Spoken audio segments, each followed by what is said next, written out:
These are the final UX2000s, a pair of wireless ANC headphones that cost $119. But the market is flooded with headphones in that $100 to $150 bracket, so this begs to ask the question, do these stand out and should you buy them? Welcome to my tech gear. Let's find out.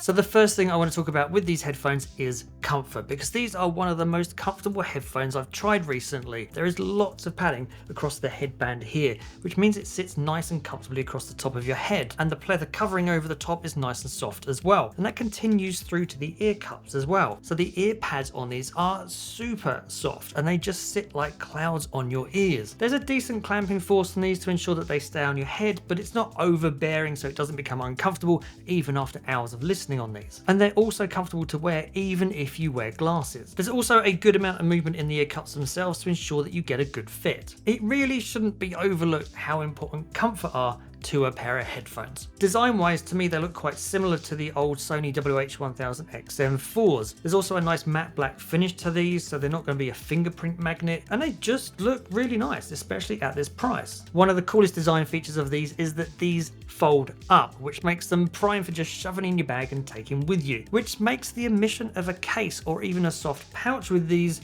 a little bit annoying. But it is great to see that these fold up, which makes them really easy for taking anywhere. As for the other design features, all of your controls are on the right ear cup here, so play, pause, volume up and down, skipping your track forwards and backwards, flicking and changing between your ANC modes, all on that right ear cup. Battery life on these is actually okay as well. You will get 45 hours of use with ANC turned on, or 60 hours if you turn ANC off. And when you do need to charge them, you can use the supplied USB-C cable. Unfortunately, there is no fast charging here, so it will take 2.5 hours to charge these up to full. For those times when the battery does run out on these headphones though, you can switch to the audio cable that also comes with the headphones, so you can listen to them over a wired connection instead. The sound coming out of these is big and full. It's a very V-shaped profile, bass heavy and overemphasized trebles. So that bass, whilst full, isn't as tight as I would like it, and it can come across quite woolly and muddy. At this price point, I'm not going to complain too much, but I have tried other headphones that do it better. You can balance out the sound profile of these by tweaking the EQ. So if you can suppress the bass and the treble to balance out that sound profile,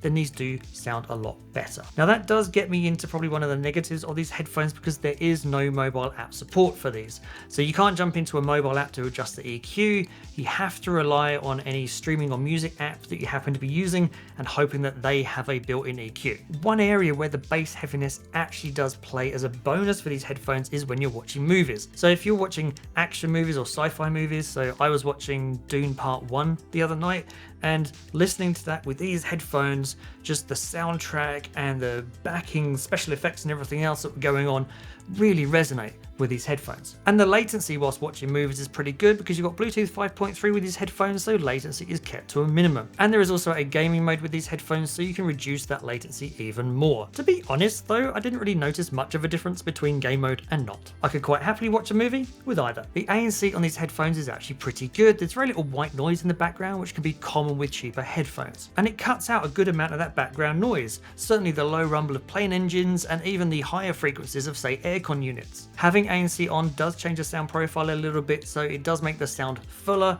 so I do recommend just keeping ANC on. It is one of the better headphones of doing ANC at this price point. So the mics in here are really good at helping you get good active noise cancelling, which is what makes the mic test a little bit disappointing. I'll show you what I mean. We're going to do a mic test, and at the moment you're listening to the mic at the top of the camera, so that you can hear what the ambient sound in the room is like, because I've got some coffee shop noise playing in the background. If you now switch to the mics and the headphones themselves, you'll now listen to the mics on the final UX2000 headphones, so you can hear what it would sound like if you were to take a call on these. So you're listening for how well does it cancel out that background noise, and also how well and how clear does it make your voice heard. What do you think of the quality of this mic? Would you buy these headphones because of it? Let me know in the comments down below. So the mic test I didn't think was good. I mean, it was passable, maybe. It really struggles at trying to cancel out that background noise and make your voice well heard above it. It massively digitizes your voice. It just doesn't sound good. Now I know these aren't expensive headphones, but plenty of other headphones around this price point do it way better. So if you're looking for a good pair of headphones with a good mic, you might want to look elsewhere. It's not all doom and gloom though, so overall, should you buy them? Well, if you're after a pair of ANC wireless headphones for around $120, then the Final UX 2000s aren't a bad option, they're just not a great option. They are super comfortable to wear, sound okay with some tweaking, and the ANC is good too. It's just not really class leading in any area though, and its mic quality, lack of a case and no mobile app might be a deal breaker for some. Still, if you do want to check it out, I will put purchase links to these in the description down below so that you can go check them out for yourself. Alternatively, if you want to look at some, well, alternatives to these, then be sure to check out the link up here. Thanks for watching. If you have enjoyed the video, please don't forget to like and share it. Consider subscribing if you're not. And as always, I'll see you in the next one.